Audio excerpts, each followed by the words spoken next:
Muli akong isinilang bilang binhi ng Jamo sa simula ng langit at lupa. Sa simula pa lang, nakulong na ako sa isang malawak at madilim na espasyo, kung saan ako'y nahimbing. Kasabay ng aking pagkakahimbing ay may isang nagtatagong itim na araw sa loob ng aking katawan na naglalabas ng enerhiya ng pagkawasak. At sa ganoong paraan, matapos ang 9 na kalpa, o humigit kumulang 300 kwintilyon na taon, ako, na nakaligtas sa apoy ng kalpa, ay sa wakas nagising at umusbong. Lumaki bilang isang maliit na punla, ngunit, hindi ko na alam kung ilang taon na naman ang lumipas. Bago ako naging isang tunay na maliit na puno, akala ko'y magpapatuloy na ganito lang kainip ang mga araw. Hanggang sa may isang grupo ng mga taong dumating at nagtayo ng isang nayon sa ilalim ko. Pinangalanan itong Nayong Bato, isang matandang lalaki sa kanila ang tila nakita ang aking kakaibang katangian. At nagsimula siyang sumamba sa akin. Pagkatapos noon, isang mahiwagang kahoy na tinamaan ng kidlat ang dumating. Tumubo rito ang mga luntiang sanga ng willow. At pagkatapos pa noon, isang mahiwagang batong kulay dugo naman ang dumating. Lumuhad ang mga naunang tao sa harap naming 3 mahiwagang nilalang. Nagdarasal para sa maayos na panahon at masaganang ani. At para sa kaligtasan sa Pangangaso. Isang araw, ang grupo ng mga mangangaso ng Nayong Bato ay bumalik na hitik sa huli. Ayon sa kaugalian, pagbalik mula sa Pangangaso, kailangan munang mag-alay sa mga espiritu. Matagal kong hinintay ang araw na to. Sa isang utos ng puno ng lahi, ang napakaraming karneng alay ay hinati sa 3 pantay na bahagi, at inilagay sa 3 altar ng pag-aalay. Sa isang iglap, nabuo ang maliliit na bundok ng karne. Inilabas ko ang aking mga ugat para abutin ang karneng alay. Sinusubukang sumipsip ng sustansya, ngunit ng sandaling iyon, isang malakas na ugong ang narinig ko sa aking isipan. Ang itim na nag-aalab na araw sa loob ko ay biglang nanginig. At sa isang iglap, nilamon nito ang isang malaking tipak ng karneng alay. Sobrang bilis, hindi man lang ako nakakilos. Habang ako'y nalilito, at naghahandang subukan muli, isang maingay na pagtatalo ang pumutol sa aking pag-iisip. Puno ng lahi, ang tagumpay natin sa Pangangaso ngayon ay dahil lahat sa pag-aalay sa mahiwagang batong kulay dugo. Nararapat lang na mas marami siyang matanggap na karneng alay. Malakas na tumutol ang kapitan ng Pangangaso na si Shi Yunfeng. Bakit kailangang hatiin ng pantay sa puno ng willow? At sa maliit na punla, hindi ito patas. Puno siya ng emosyon. Tutal, dahil sa gabay ng mahiwagang bato sa pagkakataong ito, kaya nila nakuha ang pinakamasaganang huli sa buong taon. Ngayong nalalapit na ang matinding taglamig, at matatakpan na ng nyebe ang mga bundok. Ang mga huling ito ang pagkain na magliligtas sa buong nayon para malampasan ang Tagano. Tumahimik ka, riing saway ng matandang punong tribo. Ang 3 espiritong tagapangalaga ay dapat alayan ng pantay. Iyan ang batas na bakal ng ating nayon ng Shi na minanapan natin sa ating mga ninuno. Walang sino man ang pwedeng sumuwi dito. Alam ko ang utos ng mga ninuno, pero hindi pa rin ako sang-ayon. Matigas ang leeg na sabi ni Shi Yunfeng. Nitong mga nakaraang taon, ang buong nayon ay umaasa sa proteksyon ng dugong mahiwagang bato. Ang puno ng willow, kahit papaano'y nagkaroon ng isang bagong sanga. Pero ano namang naitulong ng panlang iyon na mukhang kayang tanggayan ng hangin? May punto nga naman ang sinabi niya. Ang punong tinamaan ng kidlat ay matagal nang walang buhay. Isang sanga lang ng willow ang tumubo rito. At para naman sa akin, itong maliit na punla, talagang mukhang wala akong silbi. Pero ang hindi nila alam, ay palihim akong walang tigil na nagpapalalim ng ugat sa loob ng 100 kilometro sa kailaliman ng lupa. Naubos ng napakalawak kong sistema ng mga ugat ang lahat ng sustansya. Kaya naman sa labas ay mukha akong ordinaryo lang. Hindi na nakapagtataka kung bakit hindi nila ako maintindihan. Yunfeng, sumusobra ka na. Nangingitim ang mukha ng punong elder. Nakatitig siya ng masama rito. Napagtanto rin ni Shi Yunfeng ang kanyang pagkakamali sa pagsasalita. Agad na nawala ang kayabangan niya kanina. At mapagkumbabang iniyuko ang kanyang ulo. Lumuhad ka at humingi ng tawad. Palamig ang boses ng punong elder. Hindi nang ahas sumuway si Shi Yunfeng. Nagmamadali siyang humarap sa 3 espiritong tagapangalaga, yumuko at humingi ng kapatawaran. Matapos ang maliit na insidente, nagpatuloy ang ritual. Pinangunahan ng punong elder ang buong nayon sa taimtim na pagluhod sa lupa. Pinagmamasdan ang taimtim na pagdarasal ng mga taga-nayon. Nag-alinlangan ako, ipagpapatuloy ko pa ba ang pagsipsip? Tinuri kong mabuti ang aking sarili. Inalam ko ang mga pagbabagong dala ng dugo at laman. At sa pagtingin kong iyon, labis akong nagulat sa aking marurupok na mga sanga. Biglang sumibaw lang isang daong lunti ang lantian at tila tumutulo sa kasariwaan. Isang kakaibang dahon na hitik sa buhay. Ano kayang hiwaga ang taglay ng daong ito? Agad akong nakaramdam ng matinding kuryosidad. Kung lalunin ko ang natitirang dugo at laman. Ilan pa kayang ganitong kakaibang dahon na puno ng buhay ang tatubo? Sa isang dahon pa lang na ito, malinaw kong nararamdaman na mas tumitibay ang aking mga ugat at katawan. Sa sandaling ito, isa na lang ang baliw na kaisipan sa isip ko. Sipsipin ng walang tigil. Pero kasi simula ko palang ikalat ang aking mga ugat, may napansin na akong mali. Nasaan ang dugo at laman? Nasaan na yung bundok-bundok kong pagkain? Bakit naubos agad sa isang iglap? Agad kong ginamit ang mga ugat ko para pakiramdaman ang paligid. At sa pagpakiramdam kong iyon, halos masuka ako sa galit. Yung mahiwagang batong kulay dugo, walang habas na nakikipag-agawan ng pagkain.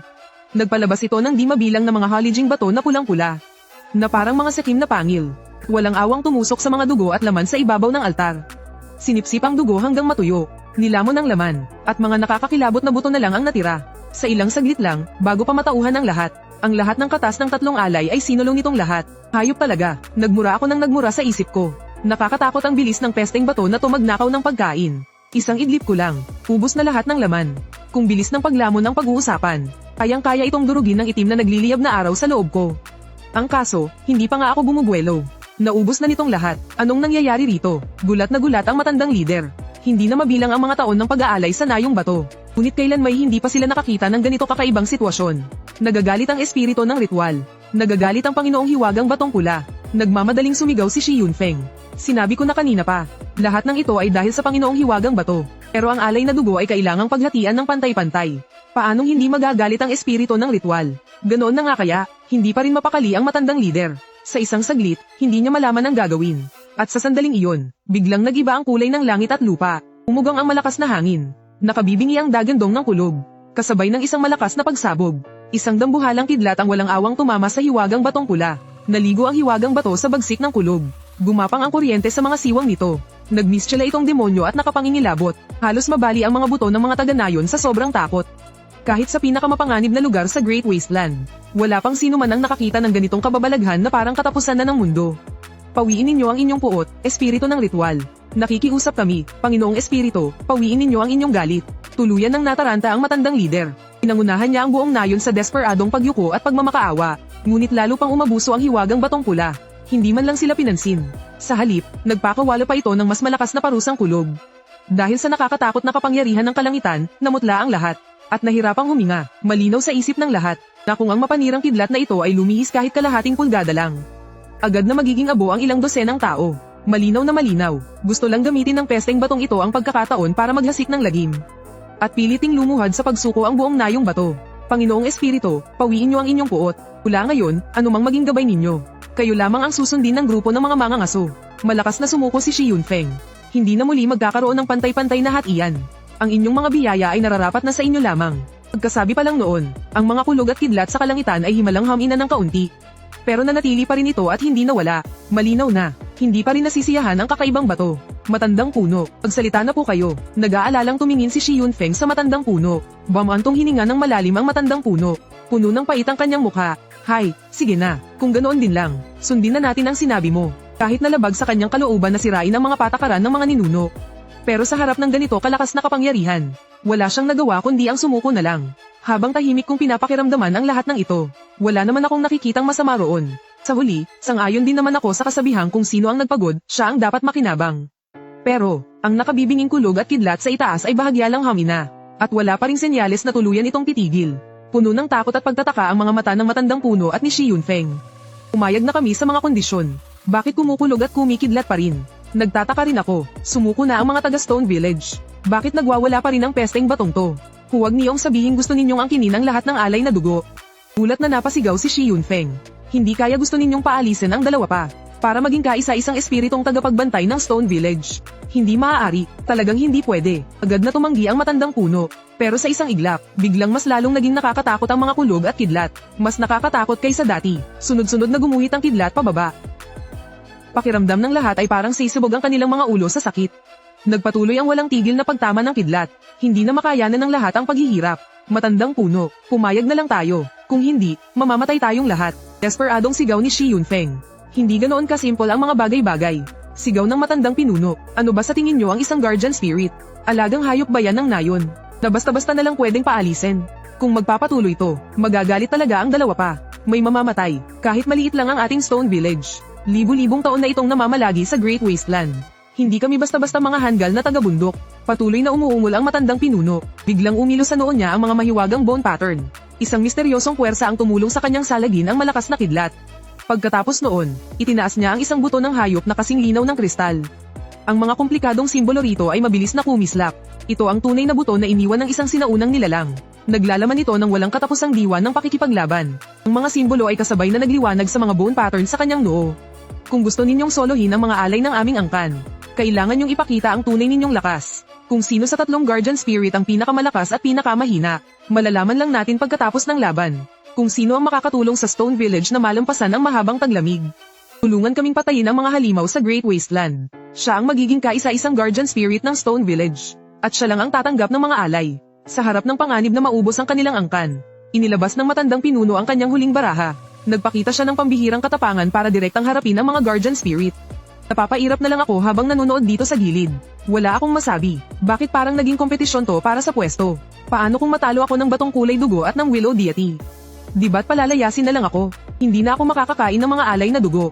Tila naintindihan nito ang sinabi ng matandang pinuno. Unti-unting hamupa ang kidlat. Hindi na nagalit ang mabangis na bato. Mukhang sumang-ayon ito sa mungkahi. Ngunit, sa sumunod na sandali, biglang nagliyab ng pagkalakas-lakas ang dambuhalang kakaibang bato. Namutla sa takot ang lahat.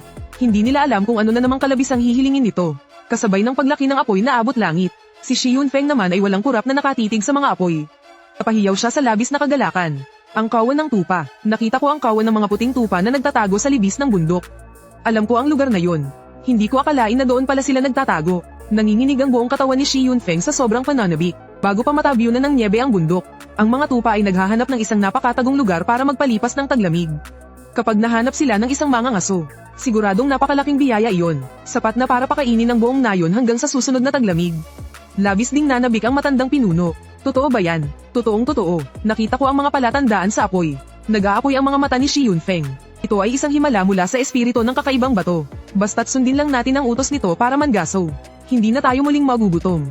Sa ilalim ng proteksyon ng espiritu, maaari pa tayong magkaroon ng mga malalakas na angkan. Hahayaan nating makipagsabayan ng mga bata sa nayon sa mga pinakamagagaling mula sa mga sinaunang kaharian. At aapakan ng mga sinaunang lahi sa ating paanan.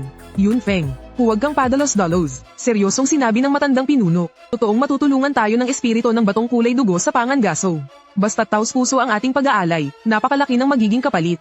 Pero sa ngayon, hindi mo pa naman nahuhuli ang mga tupa. Hintayin muna nating magkaroon talaga tayo ng malaking huli bago pag-usapan yan. Isa pa, hindi pa nagpapakita ng kahit anong senyales ang dalawa pang espiritu. Paano mo nasisiguro na hindi rin ganoon kalaki ang ibibigay nilang kapalit? Dahil nabubuhay tayo sa mapanganib na ilang. Kailangan mong matutong gumalang sa kalangitan at kalupaan. At gumalang sa mga espiritu. Kahit na sa tingin ni Shi Yunfeng ay ang kakaibang bato na ang pinakaangkop na pagpipilian. At gusto na ngang tuluyang kanselahin ang paligsahan. Ngunit sa harap ng autoridad ng matandang pinuno, sa huli ay nilunok na lang niya ang kanyang mga sasabihin. Nagpigil ng hininga ang lahat habang nakatuon ang pansin. Sabik na naghihintay sa ibang mga espiritong tagapagbantay na magpakita ng himala.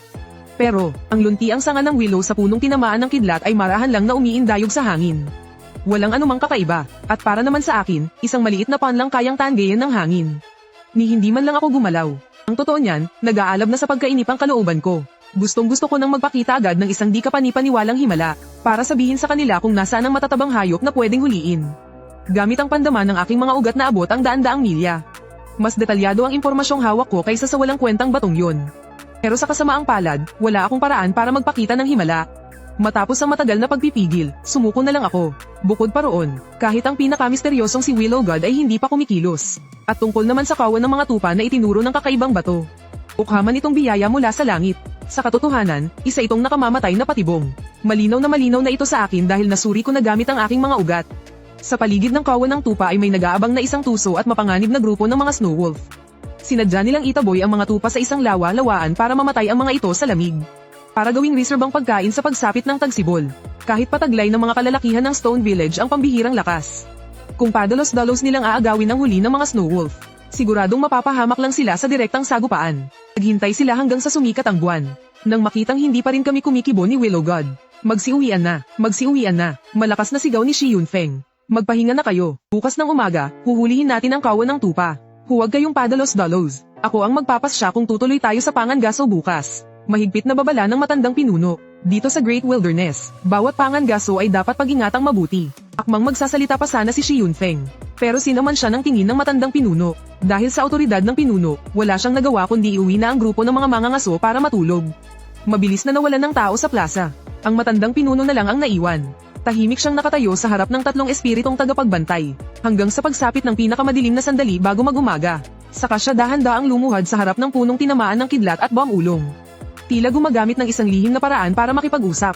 Bakit hindi ka nagsasalita? Biglang tumayo ang matandang puno. Napakasama ng itsura niya. Kahit anong paliwanag niya sa sitwasyon. Hindi talaga siya pinapansin ni Diyos ang Willow.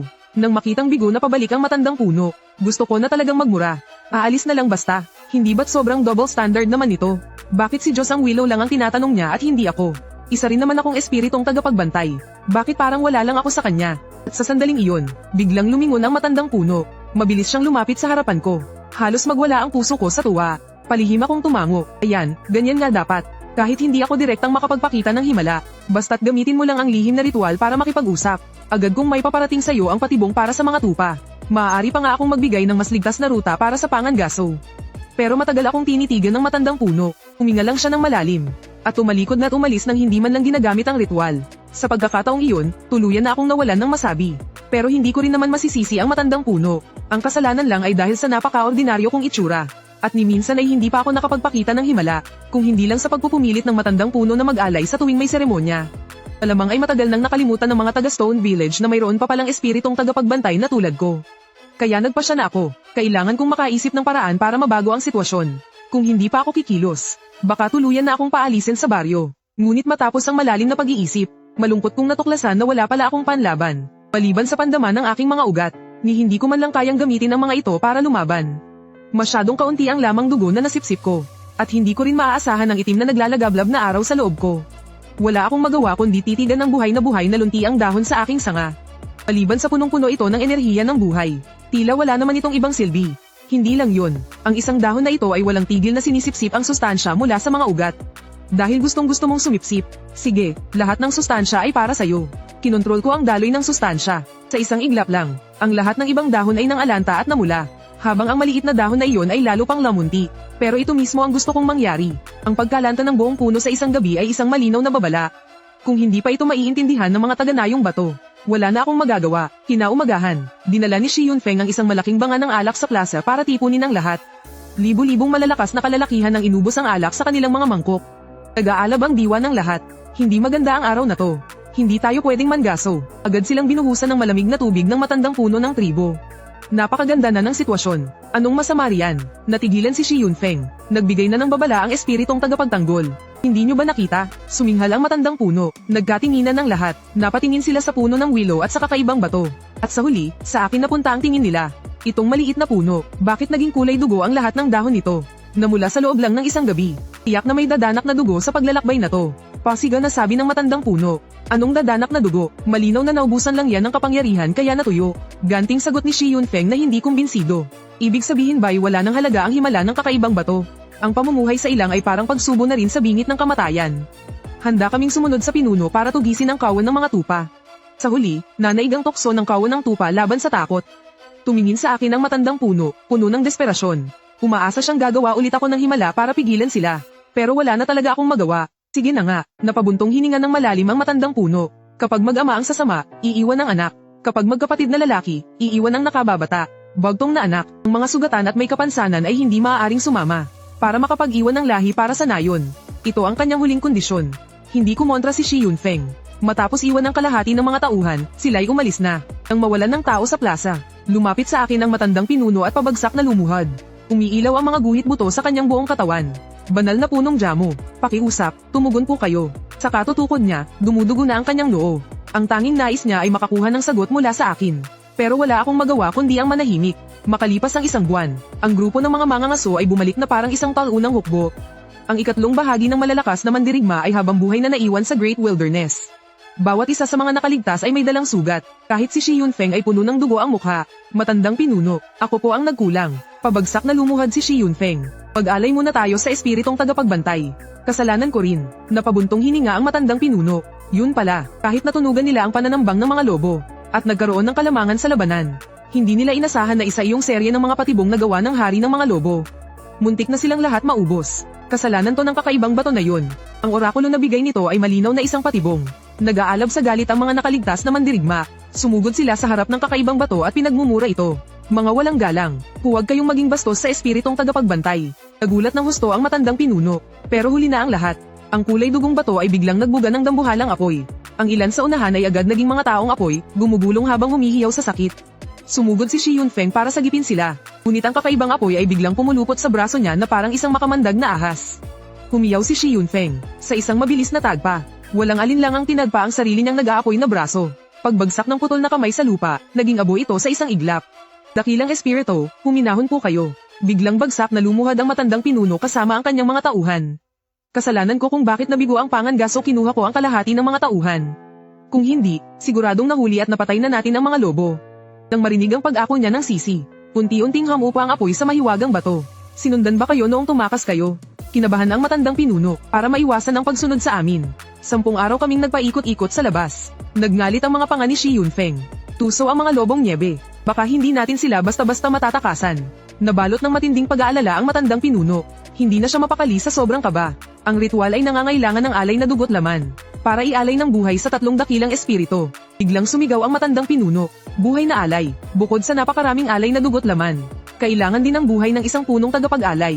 Matandang pinuno, bakit kailangan? Namutla si Shi Yunfeng sa gulat. Kung iaalay ang lahat ng ating pagkain, paano makakaligtas ang ating mga katribo sa taglamig? At isa pa, kailangan pa ng buhay na iaalay.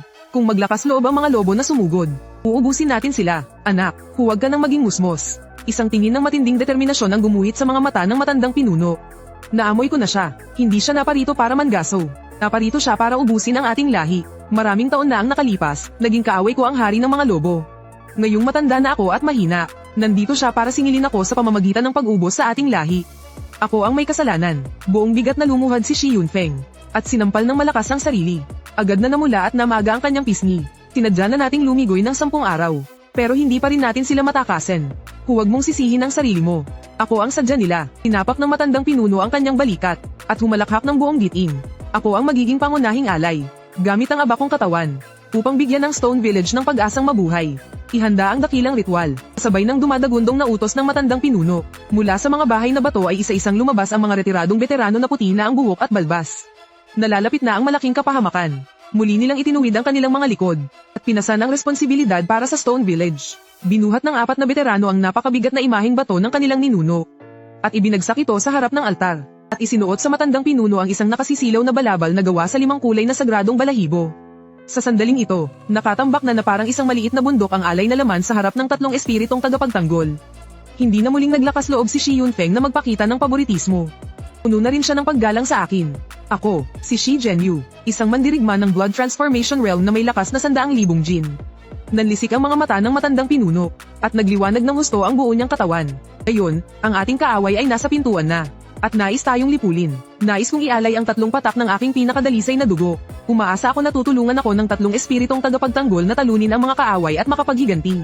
Pagkasabi nito, mula sa pagitan ng kanyang mga kilay ay lumabas ang 3 patak ng tunay na dugo na tila likidong asoj. Ito ang asensya ng dugo ng kanyang buhay na pinagyaman sa loob ng 50 taon. Kapag naialay na, marahil 1 hanggang 2 taon na lang ang itatagal ng kanyang buhay. Humagulgol ang lahat sa pag-iyak, ngunit humalakhak ng malakas ang matandang pinuno. 3 patak ng dugo para sa kaligtasan ng mahigit 10,000 kong mga katribo.